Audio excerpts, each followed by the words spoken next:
Hello everyone, this is Bob and Threadbare, and welcome back to BioShock Infinite.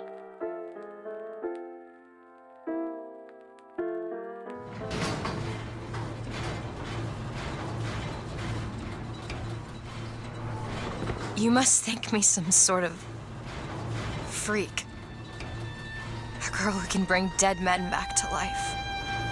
Whose only acquaintance is a giant bird creature. It must seem ridiculous. You just got dealt a bad hand. I am not going back to that tower no matter what happens. They won't stop until they have you. Why? What did I do to them? You frightened them. Good.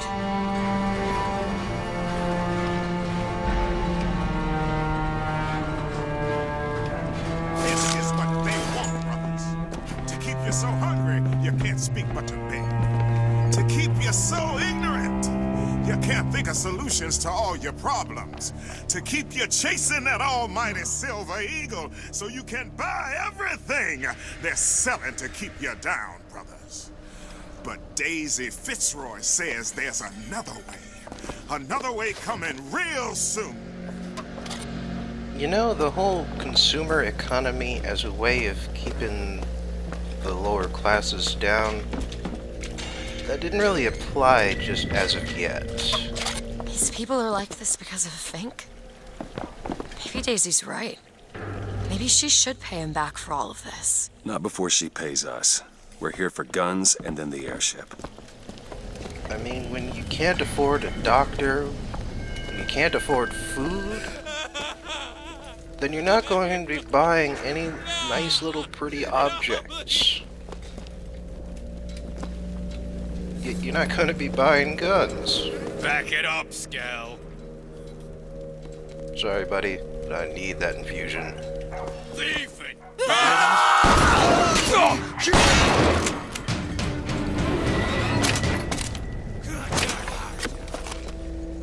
Imagine some of the folks around here are You hold gonna on to appreciate, Thanks. you know, getting access to fresh fruit here.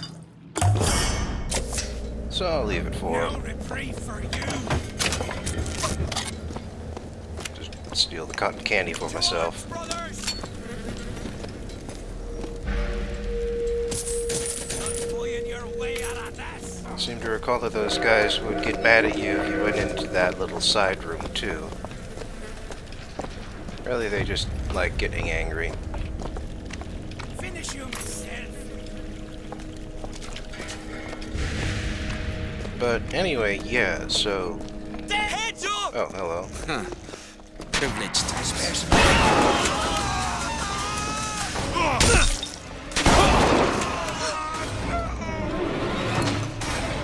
Pretty sure those guys only get angry if the other guys get angry. But anyway, yeah, so... if you can't afford the basics, then it doesn't really matter if you can't afford the, you know, the fancy stuff that isn't actually that fancy.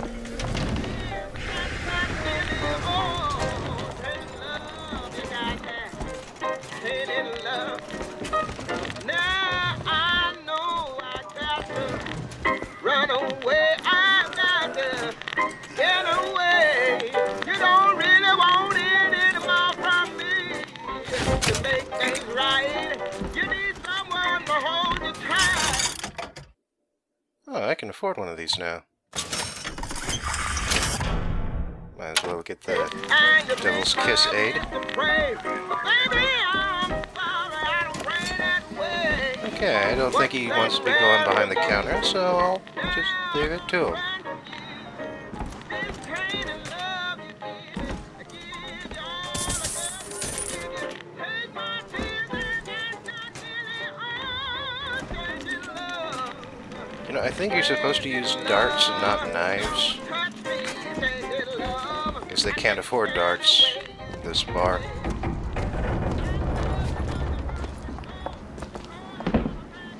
Hey, kid. Hi there. Guitar. Wish I knew how to play. My might dispel some of the gloom.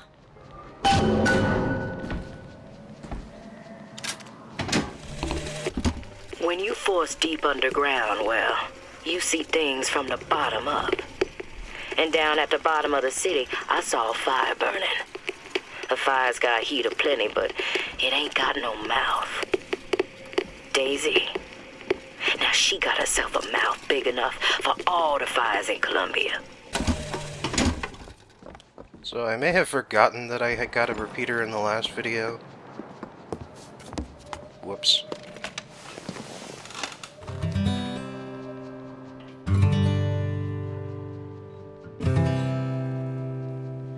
Will the circle be unbroken by and by, by and by? Is a better home awaiting in the sky, in the sky?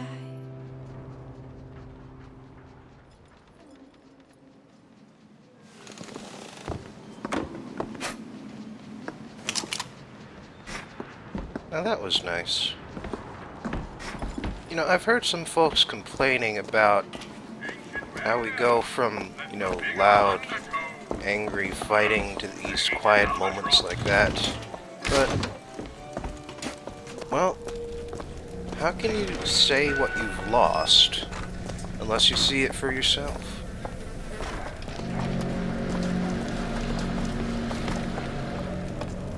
I mean, even if that is washing clothes by a drainage pipe.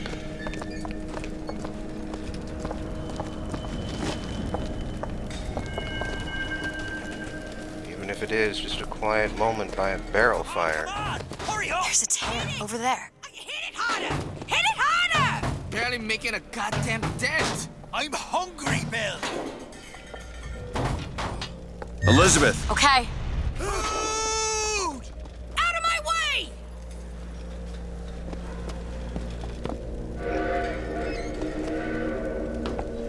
Feels like the first time we've used a tear to actually do a good thing. Even if it was just to distract them away from the vending machine, which we then rob ourselves. Well, I wonder what happens to the food in their bellies once the tear disappears. I don't know. I guess it probably still exists, because you can heal yourself from a tear. Everything I got, They don't give a damn if we live or die. everything I got is done in pawn. Pawn my watch, pawn my chain, pawn everything that was in my name. I don't understand. Didn't I Some people are treated like men, and others like everything I got? animals. There's plenty of places down below where you'll find more of the same. Like a wounded knee. Yeah, like a wounded knee. You know, considering how many scientific minds believed in eugenics at this point in time, gotta wonder why that was apparently missing from her library. Because, well, if she had read up on that sort of thing, she'd know exactly why some men were treated like animals. Whether or not she agrees with them, that could be up to her, but she'd at least know why.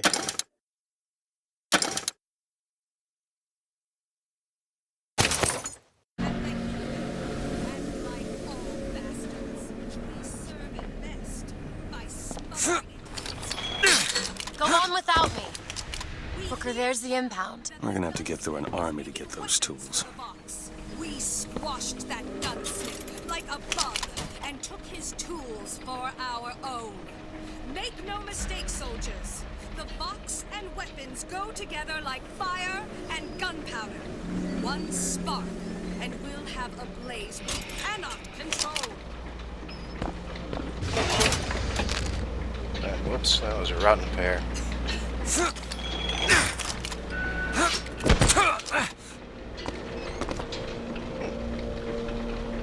Interesting place to put some salts. Let's see.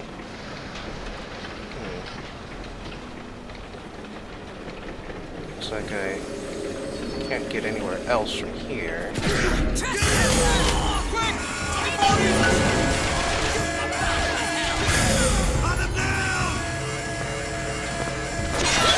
Yep. All the people down there, they must have shot the one guy I controlled. Now let's jump down here. Take care of things myself.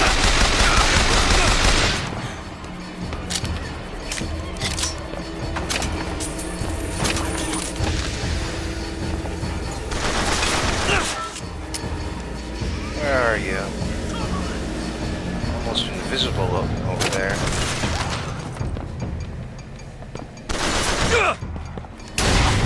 Oh, crap.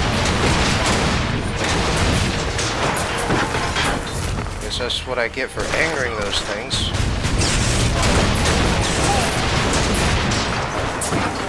You know what? This doesn't seem like the best approach.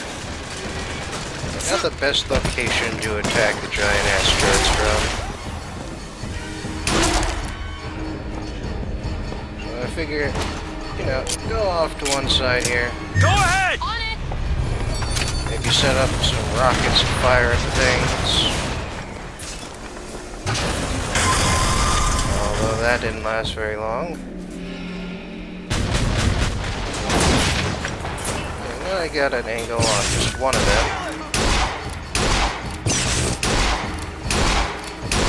I got lightning to keep it quiet. There we go. Ah. More guys up there on the rails.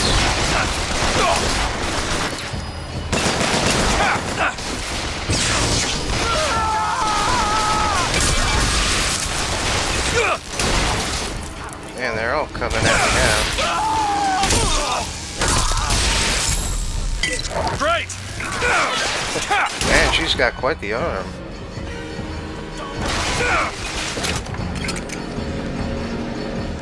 Now he's shooting at me. There we go.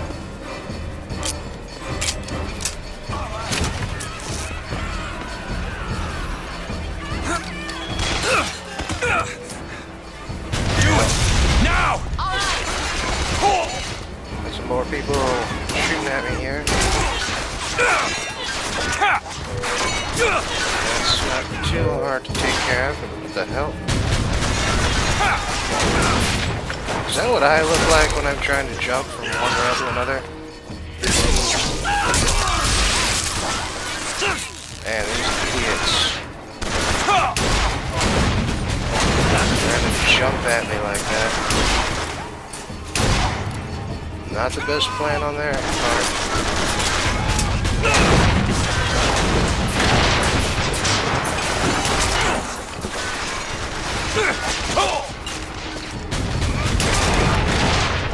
Man, there's a lot of them lined up over there.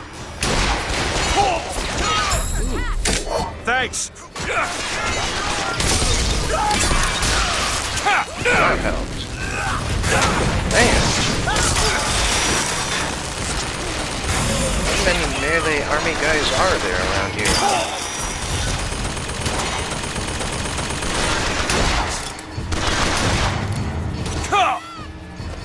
Just keep coming.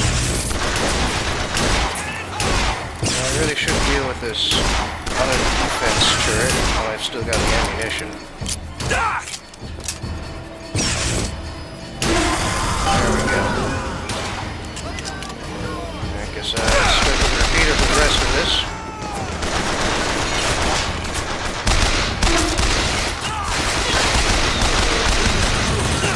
God damn it. Sounded like a patriot there.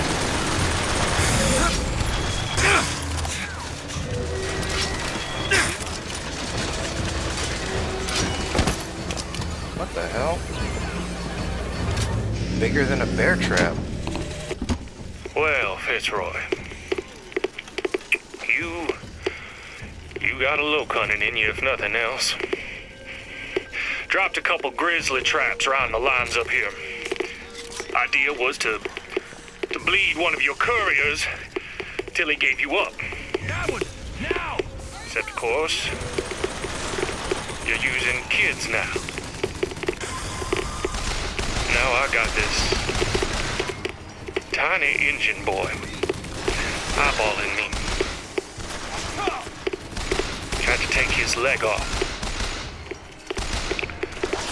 Damn thing's just lying here between us. I sure wish he'd cry or something. Do it! Now! Gotta say, even the hunter guy's got some limits.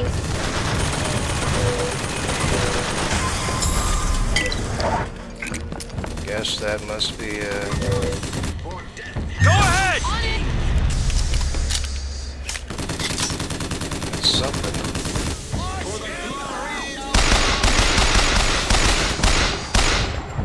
Yeah, I'm not going to be making much of a dent on that guy here.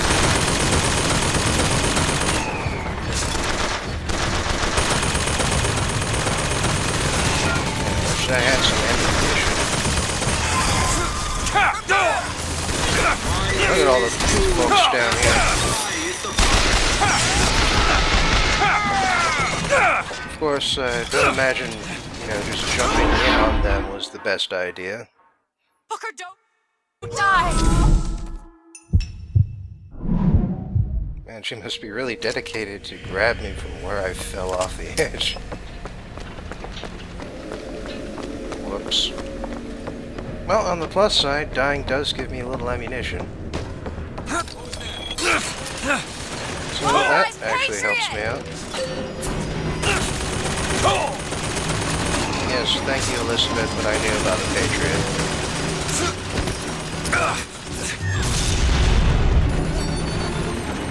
I suppose she was already set on not following me because I started by jumping up to a place she wouldn't go.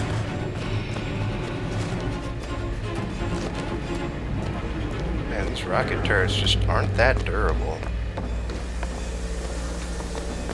I figure, there's a lull in the fighting, I might as well take advantage of the moment to have a look around. See if there's anything I could really find around here.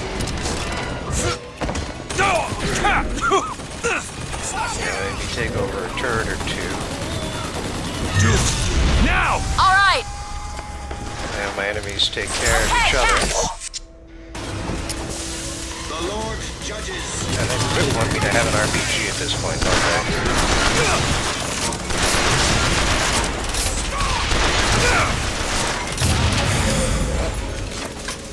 Who am I to argue?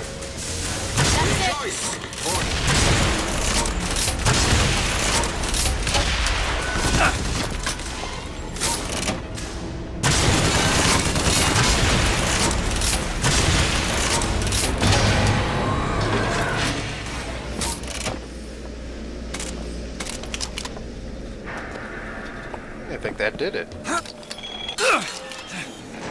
Just rocket everything until there's no longer anything moving. One way to take care of the problem. Pretty effective way, in fact.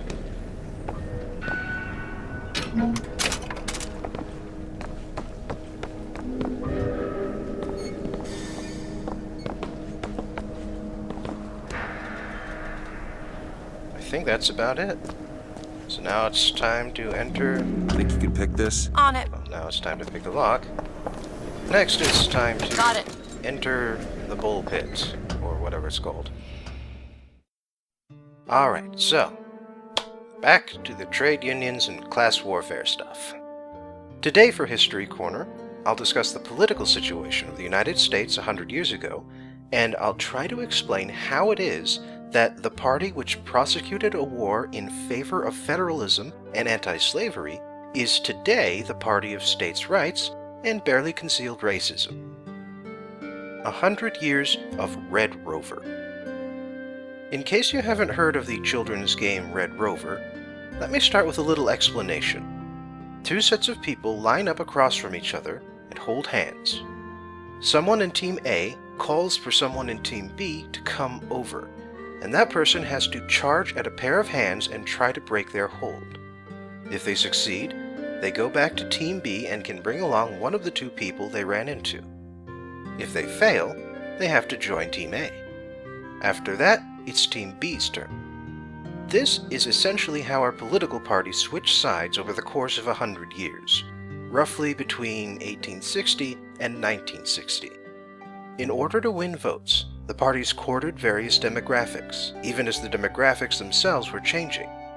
In so doing, they changed the nature of the parties themselves, until they became unrecognizable to their original founders. First of all, the Democrats were traditionally the party of preference in the South, since it was the successor to the Democratic-Republican Party, which opposed the Federalists. The Democrats favored states' rights, and this was extremely important to the South because of one state right in particular, which they desperately wanted to preserve against all opposition. On the other side is the Republican Party, the upstarts who formed less than 10 years before the Civil War broke out. Actually, what happened was that the previous Federalist Party, the Whigs, spelled with an H, collapsed over infighting regarding the slavery question. The Republicans were the anti-slavery side, and the fact that they won really goes to show how important slavery was to American politics 150 years ago. After the Civil War, the Republican and Democratic parties became parties not of ideals, but of regions. Democrats in the South, Republicans in the North. This situation lasted long past the end of Reconstruction, and it's what gave the parties the opportunity to change their political stances so drastically. Citizens were not voting because of what either party offered them, but because of where the politicians came from, either north or south of the Mason-Dixon line. The fact that patriotism became more important than idealism eventually allowed both parties to become nothing more than extensions of their region's respective ruling classes, industrialists in the North and agrarians in the South. For decades, the situation in the South was a more or less stable extension of the antebellum years, with little industrialization and thus little immigration, and thanks to Jim Crow, a major segment of the lower classes had no say in government, and everybody else liked it that way. In the North and Midwest, however, factories were popping up like crazy and people were flocking to the cities, both from the farms, which, thanks to mechanization, didn't need as much help, and from Europe, which at this point had opened its borders in the hopes of getting rid of the worst of the malcontents. These migrants had no real representation in the majority Republican system, and so it fell to the minority party, the Northern Democrats, to fill in the gap. The political machine. At its heart, a political machine is really just a natural extension of the system of representational democracy. A person promises to do certain things if given a measure of power, and otherwise convinces people to vote for him or her, and then he or she fulfills these promises and otherwise keeps the constituents happy in order to hang on to this power. It's a straightforward quid pro quo, and it's what democracy is really all about. The political machines of the late 19th and early 20th centuries were just more nuanced variations on this theme. The thing about the urban boom is that urban governments were vastly under-equipped to deal with this massive influx of people. With overcrowding came a big increase in crime, vandalism, pollution, disease, wear and tear, lack of housing, and of course, giant sweeping fires that weren't extinguished because competing fireman companies would get into fistfights over who could put out a given fire instead of actually putting out the fire. Competitive business practices really aren't a good idea for all industries. And so enters the political machine. The political boss, usually a Democrat, would offer to take care of infrastructure problems in a city or a specific neighborhood and possibly offer a cash reward for voting for their party. And in exchange, the constituents would all vote together as one massive bloc and maybe just look the other way when it came to whatever else the boss and his cronies might happen to do with their power. The machines were corrupt, absolutely, and they were responsible for the classic acts of voter fraud, like dead men voters, disguised voters, ballot stuffing, but ultimately, they fulfilled their promises. Political machines are the reason why municipal services can be taken for granted today. They're the ones who made fire and police companies public positions. Because of this, political bosses like Richard Daley and William Tweed have a mixed legacy. On the one hand, they abused and exploited their power, but on the other hand, they did improve conditions in Chicago and New York respectively. Enter the Populists. Political machines may have helped matters in major urban centers, but the situation was different on state and federal levels, where the greater resources of industrial monopolists gave their machines the advantage. As you may recall, the governor of Pennsylvania, who broke up the Homestead strike, owed his seat to Carnegie. They also didn't help the situation of the small farmers and farm workers, who remained a massive demographic in America's rural heartland. The Populists stood for America's small farmers. They demanded nationalized railroads, farming subsidies, low-interest loans, and the establishment of a steady inflation rate as a form of debt relief. They established a party in the 1890s, and not only did they win seats in the Federal House of Representatives, they also carried several states in the 1892 presidential election. It was a real golden period for third parties in the United States, since, like I was saying, the majority parties weren't addressing a majority of the citizens' needs. Still, in order to gather a majority around themselves, the Populists began to reach out to other minority groups, including Northern Democrats and Southern Republicans. The Northern Democrats were ultimately the more successful of the two, and so by the end of the 1890s, the Populists merged with the Democratic Party and ceased to be independent. At the same time, the Democrats were courting the Unions, who themselves were getting nowhere on their own. Thus, the party that once seceded from the United States in order to protect slavery became the party that supported farmers, laborers, and immigrant communities. In the 1910s, Democratic President Woodrow Wilson would cement this affiliation by creating the Federal Reserve and the Federal Trade Commission, and he also introduced federal farm loans and new antitrust laws.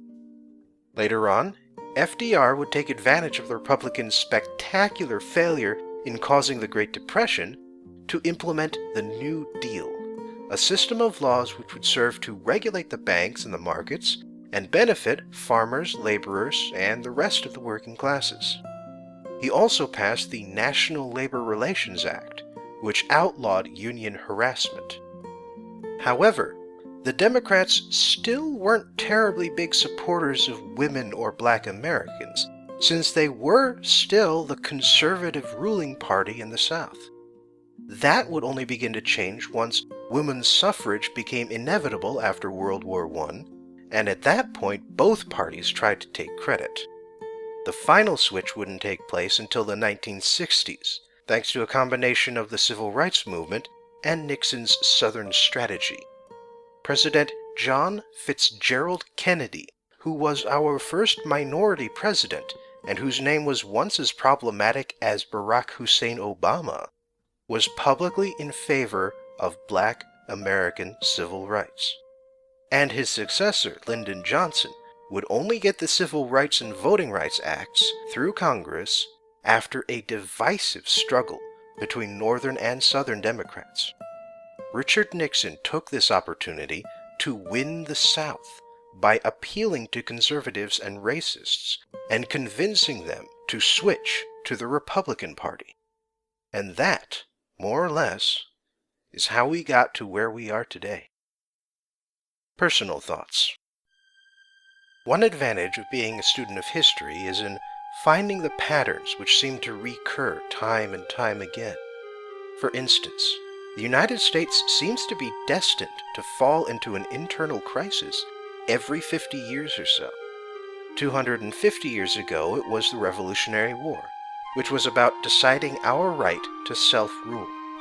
200 years ago, it was the War of 1812, which decided our right to dominate our part of North America. 150 years ago, it was the Civil War, which decided the fate of American slavery.